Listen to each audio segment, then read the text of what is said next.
How's your campaign now going? Okay naman. So Ang, far, okay. okay, ang kuwan sa mga tao, sa may response sa mga tao. Okay, ang baybay, karon lang ko nakasabot ang baybay din, opposition jud. So, nabay kuwan mo, nag-post ng pagdaganon o your choice? Personal choice.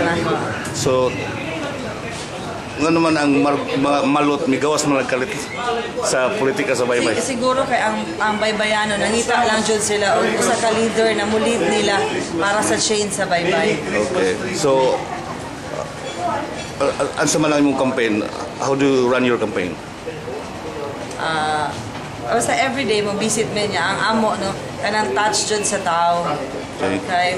For a long time na murag wa jud touch ang mga carry sa mga baybayanon. No? Okay.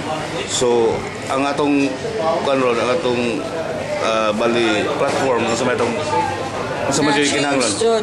Baguhon na una-una ang hospital namo, grabe no, ni transparency, why transparency sa amo. Tungod kay siguro no mura naman gud siya family corporation. Kay congressman ang anak, nanay, mayor, vice mayor ang anak, ang ABC president, ang daughter-in-law, ang SK president, ang apo. Pulos ilan na family corporation. Oo, murag family corporation na. So mo na imong kuandagan sa kumpanya nga mo na siya. Unsa man change transparency po. Unsa man kulang pa sa baybay? Gawasan na. Kaayo. Unang-una, wala livelihood program. Unya ang agriculture poor. Unya ang health namo wala kay wa man galing may maayong hospital, wa man galing may ICU ang amo hospital. Okay. Unya wa may public library. Syudad ang baybay wa public library. Mo na imong number 1 priority. So, good luck, Mayor. Thank you.